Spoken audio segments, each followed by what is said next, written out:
नमस्ते, कैसे हैं सब? देखिए, सबसे पहले तो अच्छा फील करना जरूरी है ना? अपने ब्रेन को बताइए हम ठीक हैं और हम ठीक हो जाएंगे। और आप जानते हैं कि जब हम आयुर्वेद फॉलो करना शुरू करते हैं तो डाइट जो है वो एक बहुत इम्पॉर्टेंट पार्ट है। अगर आप जल्दी से जल्दी ठीक होना चाहते हैं तो आपको जैसा डॉक्टर साहब बताते हैं वैसी डाइट फॉलो करनी है। तो अब देखिएगा ऐसे झटपट क्विक रिजल्ट्स मिलेंगे। आज हमारे साथ डॉक्टर अब्दुल हैं, एक्सपीरियंस डॉक्टर हैं, तो ये आपको डाइट के बारे में समझाएंगे। देखिए, वैसे तो हर बीमारी के लिए डाइट थोड़ी अलग होती है ना? लेकिन कुछ चीजें ऐसी होती हैं जो लगभग हर पेशेंट को अवॉइड करनी होती हैं और हर पेशेंट को ही लेनी होती है। तो जनरल आपको एक आइडिया देंगे कि किस तरह से आपको अपनी डाइट रखना है, ठीक है? उसके बाद आपके जो भी सवाल हैं डाइट से रिलेटेड या अपनी प्रॉब्लम से रिलेटेड, तो आप डॉक्टर साहब से पूछ सकते हैं। इनफैक्ट कभी कभी लगता है ना कि मैं तो बहुत अच्छा डाइट ले रहा था, बहुत अच्छी हेल्दी डाइट ले रहा था, फिर मुझे ये बीमारी क्यों हो गई है? तो ना वो उस तरह के क्वेश्चंस भी अगर आपके मन में है तो आप सर से पूछ सकते हैं। कहीं ना कहीं कुछ ना कुछ तो गलत हुआ होगा जो शायद हमें अंदाजा नहीं लगा, ठीक है? तो अभी डॉक्टर अब्दुल आपको पूरी डाइट एक्सप्लेन करेंगे, उसके बाद आपके जो भी सवाल हैं आप सर से पूछ लीजिएगा। तो जैसे अभी विंटर्स चल रहा है, वी ऑल नो कि विंटर्स में वेट गेन करना एक ईजी होता है। मोस्ट ऑफ द पेशेंट्स का हमारा जो कंसर्न होता है, अगर मैं कंसर्न के हिसाब से आपको बात करूं तो weight loss is a major concern in every of our patients. तो वहाँ पे और विंटर्स एक ऐसा काल है, विसर्ग काल कहा जाता है इसमें। इसका मतलब है कि नेचर हमें प्रोवाइड करता है और हम उससे वेट गेन करना हमारे लिए आसान होता है। आपने जनरली नोटिस करा होता है कि विंटर्स में वेट गेन करना ईजी हो जाता है। भूख ज़्यादा लगती है, इवन दो फिजिकली इतना एक्टिव नहीं होते हैं तब भी आपको भूख ज़्यादा लगती रहती है। एंड यू आर ऑलवेज कि हमें खाना है, कुछ ना कुछ लेना है, and you crave for warm foods, ऐसे सब रहता है। तो इसको विसर्ग काल कहा जाता है कि नेचर हमें प्रोवाइड कर रहा है, नेचर से हमें मिल रहा है। तो सिंपल जो हम हर एक पेशेंट के पॉइंट ऑफ व्यू से अगर मैं बताऊं, जो सबसे इंपॉर्टेंट चीज़ें जो हम अवॉइड कराते हैं usually in most of our patients को होता है डायरी प्रोडक्ट्स, दूध और दूध से बनी चीज़ें। बट कई चीज़ों में, कई पेशेंटों में हम घी एडवाइस करते हैं खाने के लिए, एक्सेप्ट लिवर सिरोसिस और कुछ ऐसे केसेस में जो हार्ट के पेशेंट्स में हो गए हम घी अवॉइड करवाते हैं। बाकी अल्सरेटिव कोलाइटिस हो गया, इवन कई सारे लिवर सिरोसिस के पेशेंट्स में भी हम एडवाइस करते हैं घी, कंसीडरिंग द कंडीशन। वो सबके लिए कॉमन नहीं है अगेन। और न्यूरोलॉजिकल पेशेंट्स जो भी होते हैं, जिसको भी नर्व से रिलेटेड जो भी प्रॉब्लम्स होते हैं, उनमें घी एक सबसे बेस्ट मेडिसिन का भी काम करती है और सबसे अच्छा एक आहार पदार्थ के रूप में भी बहुत अच्छा काम करता है। क्योंकि कोई भी न्यूरोलॉजिकल डिसऑर्डर होता है तो वात दोष की वजह से होता है, तो वात को कम करने में, पित्त को कम करने में सबसे अहम रोल प्ले करता है घी। और जो सबसे हम जो रेगुलर खाते हैं, एक तो आज आयुर्वेद में बताया गया कि सीजनल फूड का इंपॉर्टेंस बहुत दिया गया है। सीजनल फूड और रीजन वाइज फूड, जहाँ पे आप रहते हो जो आपको मिल रहा है वो चीज़, और जो सीजनल फूड है वो आपको खाना प्रेफर किया जाता है। और बट कंसिडरिंग अगेन पेशेंट की कंडीशन के हिसाब से कई सारी चीज़ें हैं जो हमें अवॉइड कराना पड़ता है। फॉर एग्जांपल अल्सरेटिव कोलाइटिस के पेशेंट्स में होते हैं कि हम उनको लीफी वेजिटेबल्स मना करते हैं या खट्टी चीज़ें अवॉइड करवाते हैं। कि इस सीज़न में आप देखो तो सारी जो भी फ्रूट्स आते हैं, they are majorly citric fruits होते हैं कि ऑरेंज, मैंड्रिन, लाइम्स, ये सब आपको मिले जा रहे होते हैं और यहाँ पे ऑप्शंस कम हो जाते हैं। तो उसके बट उस कंडीशन के हिसाब से आपको मैनेज करना होगा। बट जो भी आपके रीजनल फूड है, जहाँ से आप बिलोंग करते हैं उस जगह का फूड, और जो सीजनल है उसको इंपॉर्टेंस देके आपको खाना चाहिए। और जो इम्पॉर्टेंट चीज़ दूसरी ये भी बताई जाती है कि इंटेक ऑफ स्नेहन इस सीज़न में। स्नेहन मतलब जो भी ऑयली फूड हम खाते हैं, ऑयली से मेरा मतलब वो नहीं कि जो भी हम फ्राइड वगैरह खाते हैं, तो मतलब घी का इंटेक। इस सीज़न में घी का इंटेक बहुत अच्छा बताया गया है। तिल का तेल का इंटेक हो गया, या अभ्यंग करना, तिल के तेल का स्नान करना। सुबह की जब हल्की धूप निकली होती है उस टाइम पे पूरा तिल का तेल हल्का सा आप गर्म करके अपने मसाज करके उसका अभ्यंग करके स्नान करोगे आधा घंटा छोड़ के, तो वो भी आपके न्यूरोलॉजिकल जो है हेल्थ के लिए, स्किन के लिए बहुत अच्छा है, जो एक रूटीन में आपको फॉलो करना होता है। दूसरी चीज़ है, कभी भी आप आयुर्वेद बताता है कि जब तक आप नहा के आ रहे हो उस टाइम तक अपने कुछ खाना पीना नहीं होता है, क्योंकि नहाने के बाद ही आपकी दिन की शुरुआत होती है। और कई बार हम लोग ऐसे करते हैं कि खाना पीना कर लिया फिर हम नहाने चले जाते हैं कि आधा घंटे में नहाने चले, उससे सब सारा डाइजेशन भी बिगड़ता है, सर्कुलेशन भी हम पर रहता है।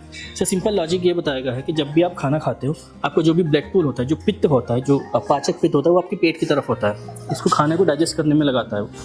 पित्त के भी 5 प्रकार होते हैं, उसमें एक पित्त जो होता है वो सारा आपके खाना डाइजेस्ट करने में और उसको एसिमिलेट और अब्जॉर्प्शन करने के प्रोसेस में लग जाता है। पर जब आप इमीडिएटली जाके नहाते हो तो आपका जो ब्लड पुलिंग जो आपकी अमाशय की तरफ, जो पेट की तरफ होते हैं, वो फिर सारा बॉडी में सर्कुलेशन होना शुरू हो जाता है। एंड दैट इज़ क्या रीज़न कि आपका सारा डाइजेशन हैम्पर हो जाता है। तो again you have to take care कि आप until and unless you are taking a shower and you start your day after shower, उसके बाद जो भी खाना पीना है, और नो डाउट थोड़ा बहुत आप पानी वगैरह पी सकते हो, that is okay. And another important चीज़ व्यायाम, जो हम हर पेशेंट को एडवाइस करते हैं कि कहीं ना कहीं तरीके से हम किसी ना किसी तरीके से बोलते हैं कि फिजिकल एक्टिविटी आपने रखना है कि you should not have a sedentary lifestyle. Again व्यायाम भी जितना करना होता है आयुर्वेद में स्पेसिफिक इस सीजन में बताया गया कि जितना आपकी बॉडी की कैपेसिटी है उसकी आधा आप व्यायाम करोगे। कभी भी एक्सेस नहीं करना कि you should not push your boundaries और लिमिट्स आप वो नहीं करते हो। जितना आपका व्यायाम का इंपॉर्टेंस अगेन यहाँ पे है इस सीजन में है, तो आपकी बॉडी के हाफ कैपेसिटी आप करोगे। जहाँ पे आपको लग रहा है कि ओके वी आर डन, अभी हमें लग रहा है कि हम थक रहे हैं इससे, तो आप वहाँ पे स्टॉप हो जाओगे। और व्यायाम भी कभी भी व्यायाम करने से पहले खाना पीना कुछ नहीं करना है, वो भी आपके डाइजेशन को हैम्पर करेगा, क्योंकि आपका पूरा सर्कुलेशन पूरे ओवरऑल द बॉडी में आप पुल अप कर जाता है। इंस्टेड ऑफ आपका जो आमाशय में आने की जगह वो पूरा बॉडी में होता है, तो आपको उसका भी have to take care of. And कुछ इंपॉर्टेंट चीज़ें जो खाने पीने में जो हम सजेस्ट करते हैं, जैसे लेंटिल्स हो गया, जैसे दाल वगैरह हम बताते हैं कि आप खाओ। ये मूंग दाल का प्रेफर किया जाता है कि मूंग दाल को सबसे बेस्ट बताया गया आयुर्वेद में। जो भी डाइकॉट्स होते हैं, मूंग हो गया, हम मसूर भी एडवाइस करते हैं, वी एडवाइस मसूर, चना दाल भी हम कई पेशेंटों में एडवाइस करते हैं, बट ये थोड़ा सा पेशेंट स्पेसिफिक हो जाती है और डिसीज स्पेसिफिक हो जाती है। एंड नेक्स्ट में आलमंड्स और वॉलनट हर एक पेशेंट को ही हम एडवाइस करते हैं अनलेस उनको सूट नहीं कर रहा है। एक पर्सन स्पेसिफिक हो जाता है, फ्यू पीपल हैव एलर्जीज या उसके लिए ऐसा कुछ रहता है, या कईयों को वो गर्म ज़्यादा लगती हैं तो उसमें सूट नहीं करता, but they are good source of healthy fats और प्रोटीन सब कुछ ही होता है उसमें। अगर प्रोटीन का एक होता है कि हमें प्रोटीन नहीं मिल रहा है, सो दाल बहुत अच्छे सोर्स होते हैं। कुछ वेजिटेबल्स जैसे ब्रोकली हो गया, एडमामी, सोई, ये सब कुछ हो गया, गुड सोर्स ऑफ प्रोटीन होता है, आप इसको कंसिडर कर सकते हो अपने खाने में। क्या अभी आपके जो भी क्वेश्चन हैं आप सर से पूछ सकते हैं, चाहे वो डाइट से रिलेटेड हो चाहे आपके डिजीज से रिलेटेड हो। आप हाथ खड़े कर दीजिए। मैं मुझे ये पूछना है कि जो मेरी डाइट है, मुझे लगता है वो पूरी कार्ब रिच है, तो प्रोटीन के जो सोर्सेज बताए हैं आपने वो हर जगह अवेलेबल नहीं होते। ब्रोकली नहीं मिलता हर जगह, एडमामे नहीं मिलता, तो मैं सिर्फ दाल से कैसे प्रोटीन ले लूँ इतना? इट्स नॉट जस्ट दाल के साथ साथ प्रोटीन का एक पर्टिकुलर अमाउंट ऑफ बॉडी को चाहिए होता है। एंड प्रोटीन हमें सिर्फ दाल से तो मिल ही रहा है, नट्स एंड फैट हमें उससे भी इंक्लूड कर रहे हैं। फैट और हेल्दी आमंड खा सकती हूँ, उसके अलावा मैं कोई सीड्स नहीं ले सकती, और मैं काबुली चने वगैरह जिससे सबसे ज़्यादा प्रोटीन मिलता है मेरा वो भी बंद है, मैं कैसे लूँ? एग्स लेते हैं। एग्स में भी एग्स मेरी बॉडी को सूट नहीं करते। आईटीपी की पेशेंट हो तो you are allowed pumpkin seeds. नहीं, पंपकिन सीड्स मेरे उसमें मना है, सारे सीड्स मना है। Once you start recovering, pumpkin seeds are okay, sunflower seeds are okay, और आपको you can also go for raisins। हाँ, खजूर आप ले सकते हो। खजूर ओके, मुझे ज़्यादा मीठा भी मना कर दिया गया है, तो मुझे डाइट का यही समझ नहीं आता कि मैं कैसे अपना मतलब एक सिर्फ कार्ब रिच डाइट हो जा रही है मेरी, प्रोटीन कैसे ऐड करूँ उसमें, बाकी सारी चीज़ें कैसे ऐड करूँ? Lentils the good source. हाँ, अगर आप लेकिन अभी कितनी दाल खा सकता है इंसान? आप रिकवर कर रहे हो भी, आपका अगर रिकवर करने जा रहे हो तो यू कैन ऑल्सो इंक्लूड चना, ब्लैक चना और थोड़ा बहुत इंक्लूड कर सकते हो। बॉइल्ड एग वाइट्स अगर आप खाते हो तो दैट यू कैन इंक्लूड। मतलब एग मुझे सूट नहीं करता। Okay, then you can go for all the lentils, all of them without any worries. जो ब्लैक काला चना और सब कुछ होता है, काबुली चना उसको अवॉइड करके rest of the lentils are fine. Black वाली चने खा सकती हूँ? Yes, you can have no problem. And next one, almonds, walnut, or you can include raisins and dates. Seeds are pumpkin and sunflower seeds are included. Soaked. They must be soaked overnight. कोई भी nuts और seeds आप खा रहे हो उसको overnight soak करना जरूरी है, at least for 6 to 7 hours. जो आप चना ले रहे हो आप उसका सूप ले सकते हो, तो वो थोड़ा अच्छी क्वांटिटी में आप उसको ले सकते हो, पूरा मैश करके और उसको नहीं, लिक्विड वो फॉर्म मैंने में जो बना आईटीपी के। चार्ट है उसमें मना कर रखा है, और उसको एक जगह मना कर रखा है और एक जगह की मैं थोड़ा ले सकती हूँ, लेकिन मुझे समझ नहीं तो आता ना। ऐसा होता है ना कि based upon the recovery, how you are recovering और कैसे चल रहा है उसके बेस पर हम चेंज करते जाते हैं उसको। The diet doesn't remain the same throughout the treatment. Once you start recovering we start reintroducing food and it comes to like before what you used to have, but not that frank. It will be with limited, but it will be better than what we start. और कोई सवाल किसी के? कुछ पूछो। मतलब क्या खाएं, आपसे मेरा कंसेप्ट हुआ रखा है, मतलब क्या खाएं क्या नहीं खाएं। किस चीज़ में कंफ्यूजन है? हाँ, मतलब सब्जी तो जो लिखा है आपने खा रहे हो, दालों में अरहर दाल खा सकते हैं, आप बताए थे खा सकते हैं, मूंग दाल, मतलब उसका डेली वही दाल खाएं। फिलहाल आप मिक्स करके भी डालिए, वही कर सकते हैं। वेराइटीज़ तो देखो, there is no question of me providing you many varieties. वहाँ पे डिसीज स्पेसिफिक मुझे हो जाना पड़ता है, आपका वेलफेयर भी देखना पड़ता है। ऐसा नहीं कि मैं आपके टेस्ट के लिए सब कुछ चेंज कर दूँ, तो वो नहीं होगा। चने वगैरह खा सकते हैं, काले चने वगैरह भिगा के। उसका आप सूप ले सकते हो, काले चना ग्राइंड नहीं करना, चना अलग से ही, उसका जस्ट सूप पार्ट आप ले सकते हो, बॉयल करके चना निकाल दीजिए और वो जो पानी बचेगा वो उसका आप थोड़ा सा करके इनफ है ना। दाल तो है ही, बाकी आपके पास दाल हो गया, मूंग दाल, मसूर, अरहर भी थोड़ा बहुत आप मिक्स करके, शायद मैंने बोला होगा आपको लेने के लिए, तो you can have. Salad raw salad raw नहीं खाना, बॉइल्ड और स्टीम्ड। कैरेट्स आप ले सकते हो, बीट्स आप ले सकते हो, और कभी कभार cucumbers are also Peas. fine without the seed. मटर मटर if it goes well, gas या ब्लोटिंग ज़्यादा नहीं करता तो मटर खा सकते हो, बट आपको एटलीस्ट वहाँ पे हमें यहाँ चाहिए कि 50 से 60% की रिकवरी हो, का जूस चलेगा। इंस्टेड ऑफ दैट आप रॉ खाओ उसको, रॉ नहीं मतलब Raw cold नहीं, खाओ, स्टीम्ड या बॉइल्ड खाओ, ग्राइंडिंग करके जूस बना के। वो भी ले सकते हो, ऐसे होल भी ले सकते हो, स्टीम्ड और बॉइल्ड। क्लियर नहीं हो रहा है मतलब फ्रिक्वेंटली, मतलब एक बार स्टूल मतलब पास में हो रहा है सुबह। डजंट मैटर, आप 2 से 3 बार भी जा रहे हो तो आजकल नॉर्मल ही है वो, as per the new research which has come, तो 2 से 3 बार जाना स्टूल इज नॉर्मल आजकल। मतलब होता नहीं, दिन में सुबह का क्लियर हो गया, फिर दिन में नहीं होता है, सुबह सुबह ही प्रॉब्लम रहता है। नो प्रॉब्लम, 2 बार जाना is not a big deal आजकल आप हिसाब कितनी से। बार जा रहे हैं वॉशरूम? अभी 3-4 बार, आज जैसे मैं आया सुबह अम्बाला से निकला तो सुबह 5 बजे उठा, जैसे 3-4 बार जाना पड़ा। क्योंकि ऐसा भी होता है ना, Emergency सुबह में कहीं पता ट्रैवल नहीं। करना करके स्ट्रेस भी हो जाता है, हाँ। तो there is something called stress कल जैसे वेरी था, डिफरेंट। कल तो एक ही बार भी हुआ था, मतलब मैक्सिमम मतलब स्ट्रेस ले रहे हैं, आपको टेंशन हो गई कि मुझे जाना है तो कहीं मुझे अगर वॉशरूम जाना पड़ा तो मैं कहाँ जाऊंगा, तो वो दिमाग में चलता है, तो ये उस चीज़ वजह से बार बार स्ट्रेस इंड्यूस डायरिया कहते हैं इसको। कहीं पे भी कई लोगों में होता है कि जैसे एग्जांपल कहीं एग्जाम्स वगैरह देने जाना होता है या कहीं पे भी जाना होता है, there are plenty of people जिसको ट्रैवल करने से पहले वो पूरा तैयार होते हैं, फिर एक बार वॉशरूम जाके जाते हैं, तो that is called stress induce diarrhoea. कई बार it's very non pathological. Case में है कि होगा या नहीं होगा। जितना स्ट्रेस करोगे आप अपने आप को खराब करोगे। ठीक तो होगा, जरूर होगा, हो सकता है थोड़ा वक्त लग थोड़ा जाए, हो रहा है अभी, लेकिन ठीक मतलब पहले से ब्लड नहीं जगह पहली बार, फिर सेकंड में गया तो थोड़ा सा ब्लड आता। कोई बात नहीं, वो तो ठीक हो ही जाएगा। तो कोई सा कोर्स ऑफ ट्रीटमेंट, ऐसा नहीं कि हाँ भी 2-3 महीने आप 4 महीने चल रहा है तो हो जाओगे ठीक। इट टेक्स टाइम, क्योंकि कोई भी प्रॉब्लम होती है अक्यूटली नहीं आती है, जितना वो बॉडी में आने उतना टाइम लगा के आती है, तो उतना ही टाइम वो जाने में भी लगाएंगे। अरे ये क्यों हुआ? ऑटोइम्यून कंडीशन होता है। बाकी आयुर्वेद के हिसाब से देखें तो हमारा खाना पीना ही होता है, जैसे हम चल रहा होता है, या छोटे छोटे मिस्टेक्स होते हैं जो हमें नहीं लगते हैं कि हमें हैम्पर कर सकते हैं, जो हम कर रहे होते हैं रेगुलर में, वो एडअप होते होते दोष को विकृत करते करते फिर चीज़ों को ख़राब कर देते हैं। सर ये हमारा जिसको अल्सर है ये 7 साल हो गई। अल्सरेटिव कोलाइटिस है। जी जी। और 3 साल यहाँ से मेरे ख्याल में हुआ कि हम इलाज कर रहे हैं, और बाकी जो डॉक्टर ने इसको बता रहे हैं कि ये चीज़ डाइट में ले ली, वो चीज़ जब ले रहे हैं वो उसको ऊपर सूट नहीं कर रहे हैं। इसको हमने मतलब दाल बोला, दाल उसको अलग से प्रॉब्लम ज़्यादा दे रहे हैं। अगर खिचड़ी चावल बोल रहे हैं, खिचड़ी चावल उसको देते हैं तो उसी के साथ थोड़ा आराम मिल जाता है।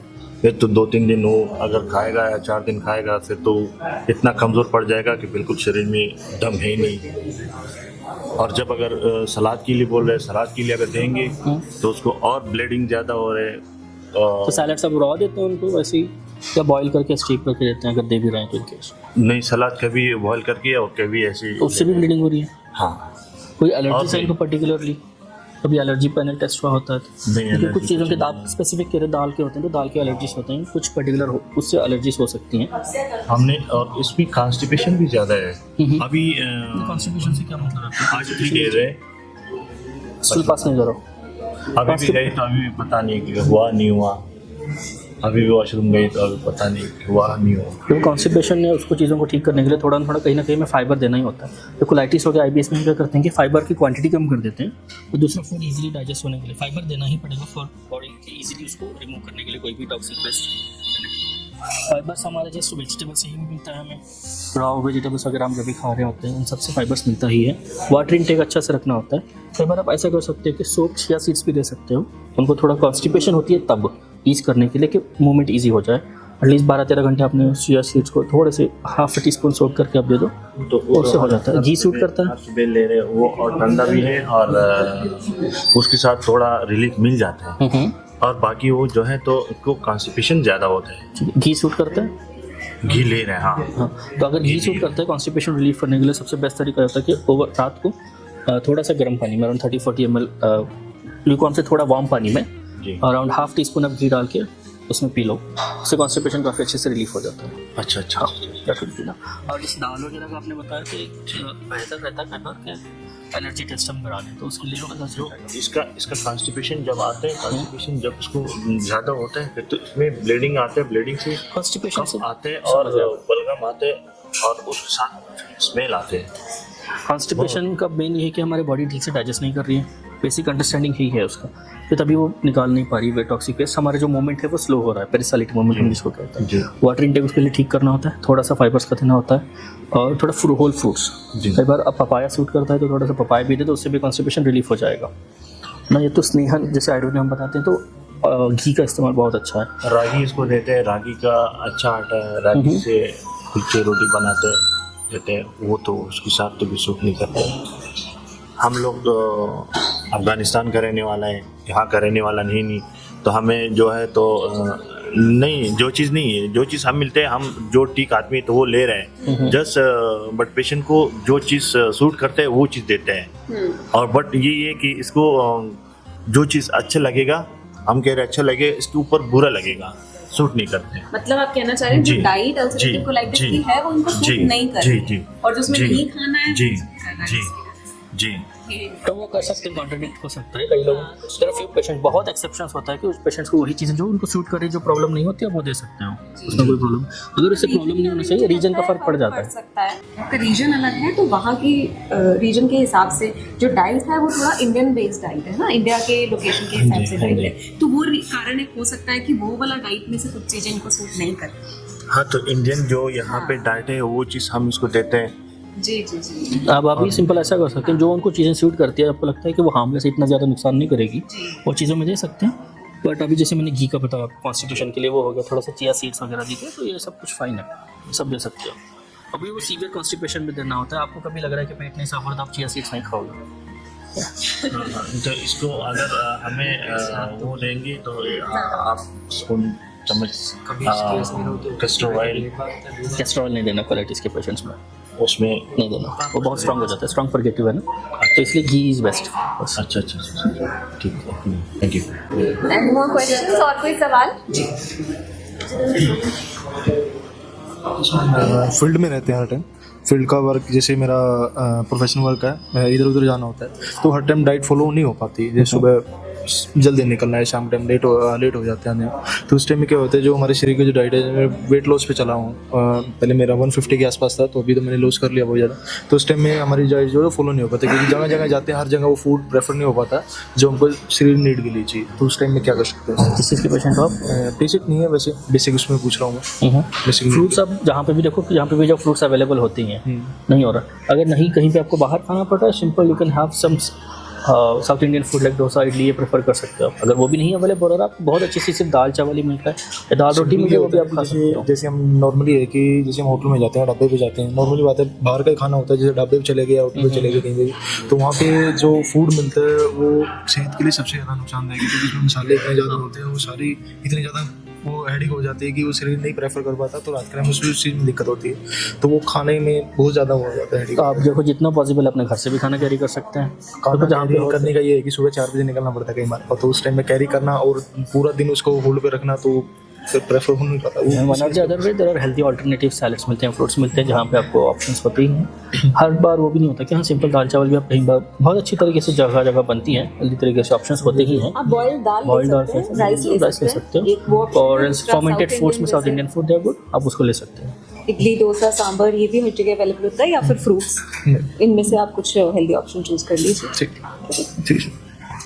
और कोई क्वेश्चन किसी का? जी मैम, जैसे अभी ये बच्चा है 3 साल का, भी अभी हुआ नहीं है, तो इसको ITP है, तो इसके लिए अभी आप बता रहे हो कि दूध का प्रोडक्ट कोई नहीं लेना और दूध लेना, तो बच्चा तो है, तो ये तो इसको तो जरूरी है, 3 टाइम तो देती हूँ मैं। दूध देते हो आप? हाँ। लेकिन वो इसकी प्रॉब्लम को बढ़ा रहा है ना, तो इसको फिर कैसे कंट्रोल करें? सोते वक्त तो दूध हम बेसिकली कैल्शियम के लिए देते हैं ना, तो कैल्शियम के और बहुत सी चीजें जैसे फूल मखाने होते हैं, इसको सोते वक्त तो चाहिए होता है दूध, ऐसे तो भी आप मतलब गाय या भैंस के दूध के अलावा जो आमंड मिल्क या कोकोनट मिल्क या सोया मिल्क ये अवेलेबल है, आपको दे सकते हैं।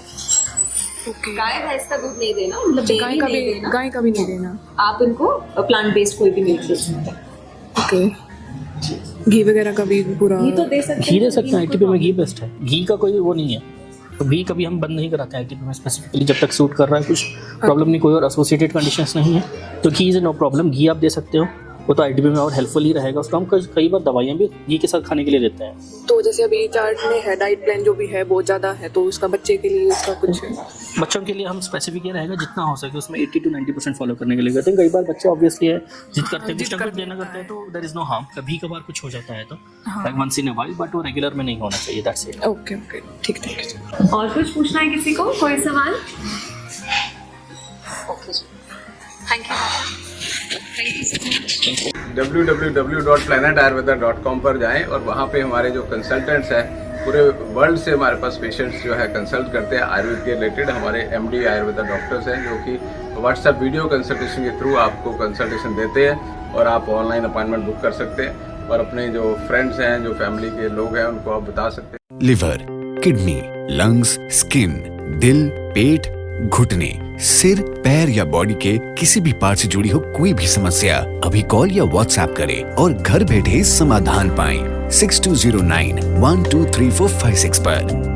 हाँ जी, अब सब बीमारियों का इलाज है बहुत आसान। आपकी सेहत से जुड़ी हर समस्या का समाधान मिल रहा है घर बैठे।